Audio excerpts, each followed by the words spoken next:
ബാലതാരമായി എത്തി മലയാളികളുടെ പ്രിയങ്കരിയായ മഞ്ജിമ മോഹൻ നായികയായി അരങ്ങേറിയ ചിത്രമായിരുന്നു വടക്കൻ സെൽഫി. വിനീത് ശ്രീനിവാസൻ തിരക്കഥ എഴുതി ജി പ്രജിത്ത് സംവിധാനം ചെയ്ത ചിത്രം ഹിറ്റായെങ്കിലും വൈകാരിക രംഗങ്ങളിലെ മഞ്ജിമയുടെ പ്രകടനം നിരവധി ട്രോളുകൾക്ക് കാരണമായി. ഇപ്പോൾ താൻ അഭിനയിച്ച ഗൗതം മേനോൻ ചിത്രം അച്ഛം 80 മടമയ്യട റിലീസായിട്ടും ആളുകൾക്ക് ഇത്തരം ട്രോളുകളുടെ പിന്നാലെ പോകുന്നത് നിർത്താറായില്ലേ എന്ന് ചോദിക്കുകയാണ് മഞ്ജിമ.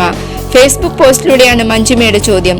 ഒരു ചിത്രം റിലീസ് ചെയ്യുമ്പോൾ ആളുകൾ വിളിക്കുന്നത് സ്വാഭാവികമാണ്. പക്ഷെ ചിലർക്ക് അറിയേണ്ടത് അഭിനയത്തിന്റെ പേരിൽ ഞാൻ ഇപ്പോഴും ട്രോൾ ചെയ്യുന്നുണ്ടോ എന്നാണ്. എന്ത് വിഡ്ഢിത്തം നിറഞ്ഞ ചോദ്യമാണത്. എനിക്ക് ഹരീനെ കാണണം എന്ന ചോദ്യത്തിൽ നിന്ന് ഇവർ എന്നാണ് മുന്നോട്ട് പോവുക? എന്റെ ജോലിയെ അഭിനന്ദിക്കുകയും പിന്തുണ നൽകുകയും ചെയ്ത എല്ലാവർക്കും നന്ദി. ഇങ്ങനെയാണ് മഞ്ജിമയുടെ പോസ്റ്റ്. വടക്കൻ സെൽഫിക്ക് ശേഷം മലയാളത്തിൽ അഭിനയിച്ചില്ലെങ്കിലും തമിഴിലും തെലുങ്കിലും തിരക്കുള്ള നായികയാണ് മഞ്ജിമ.